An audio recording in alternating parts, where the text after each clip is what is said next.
I think it's Chinese economy is pretty much on the edge of deflation. When you talk about deflation, you talk about general price movements, declining of price movements. And in China, I think the most revealing on this is the PPI, the Producer Price Index. This has been going down for more than 3 years. So what this means is that, as producers, the prices, general prices for producers have been going down for more than 3 years.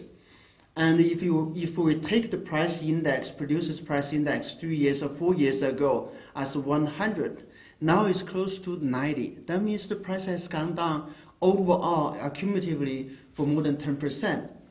And this is pretty much why the manufacturing sector in China has been feeling so difficult. The price is going down, but all the costs are going up: labor costs, capital costs, land costs, and then transaction costs. So PPI, I think, is the most revealing, and the CPI has been at a very low level, like 2.5, below 2.5 for the last 4 years. Now, if you look at the growth number, it's been last year is 7.4. It has been the growth rate has been going down for the last 4 years. Now, it's hard for economists, I think for any economist or any economics model, to talk about deflation when you have a growth rate of 7.4%. But still, this is China, so anything is possible. And then I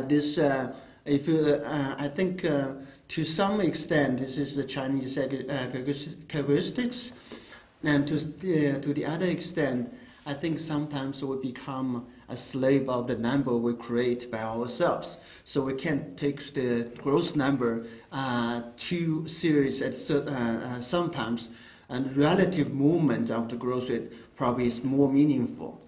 So if you look at basically if you look at the growth, the price level, I think we're on the edge of deflation, and this is due to basically the inefficient aggregate demand.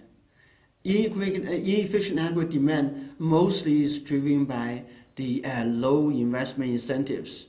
So if we look at the total fixed assets investment, last year there are two numbers. If you read, when I was reading reviewing the reports and how we fulfill all the objectives, the goals of social and economic development of last year, and most objectives have been achieved, but one of them missed the target set the year earlier, which is fixed assets investment is supposed to grow 17.5%, but it only grew last year 15.7%.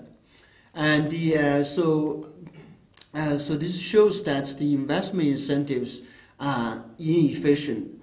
And why this year can be even more difficult, this year, the first 2 months, if you look at the fixed assets investment, it's still at pretty low level, 14 point something. What's more, I think, revealing is the a subcategory called investments in new projects. The first 2 months of 1925 is actually registered negative growth.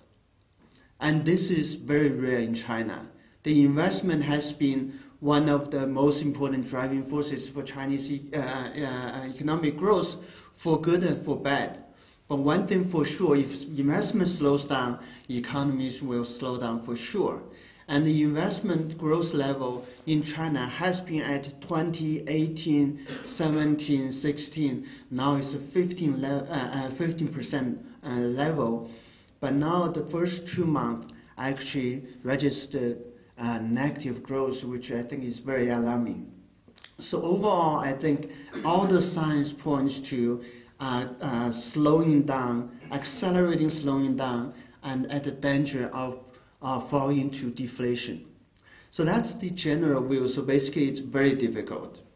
Now, how worried should we be? It's very easy to feel pessimistic about Chinese economy, as my colleague Michael did for the last 15 years. And there are many people like Michael in China, basically very consistent. Is they look at all sorts of problems in China. They are all, I think one thing we don't lack in China is there are all sorts of problems: economic problems, social problems, political problems, institutional problems. So it's very easy to feel being negative or even pessimistic. I even find more examples. Paul Krugman will be another example, and there are many, many others. And even though I think this is a very difficult time, I think we don't have to feel pessimistic. We don't have to panic. The reason is the following. I think when people look at the problems, it's right to be worried and then try to come up with solutions. But it's also it's way too easy to feel like the problems are overwhelming. But they forget that in China, especially when you come to macro stability, indeed we have many problems, but also we have lots of tools. The toolbox of the Chinese government is actually very powerful. So sometimes I would like to compare China versus other advanced market economy, for example, in the US. I think one simple way to look at the differences is the micro foundation for the market. For example, labor market, capital market, innovation, all these micro foundations. I think let's just say US and China for simplicity. I think the US is much stronger. The micro foundation of the market mechanism in the US relative to China is much more solid. Right? The labor market is very a flexible. Capital market is pretty efficient. Innovation is very strong. Higher education is going very well. R&D is very strong. But on the other hand, the ability to maintain macro stability, the tools, the instruments are quite limited, both in terms of number and in terms of forces. You have monetary policy, which is at the hand of Federal Reserve, and you have fiscal policy, which is supposed to be by the Treasury, but all the Senate, all the Congress has a lot of saying. Now, compare that with China. I think the micro foundation in China, in terms of the market mechanism, has lots of work to do, right? If you look at the labor market is fragmented, capital market has all sorts of problems, innovation it's just to get started, and you look at the economy, the market mechanism in terms of micro foundation, it is lots of work to do. But on the other hand, as we transition from market economy to central planning to market economy, the government still has lots of instruments to control the economy, or on the other hand, to put it another way, to have a lot of instruments so that they can, if they want, to maintain the macro stability. So the Chinese government doesn't only control monetary policy, fiscal policy, and then they control the state banks and SOE, and then all the local governments. And in terms of resources and the instruments, the government has lots of things to work on.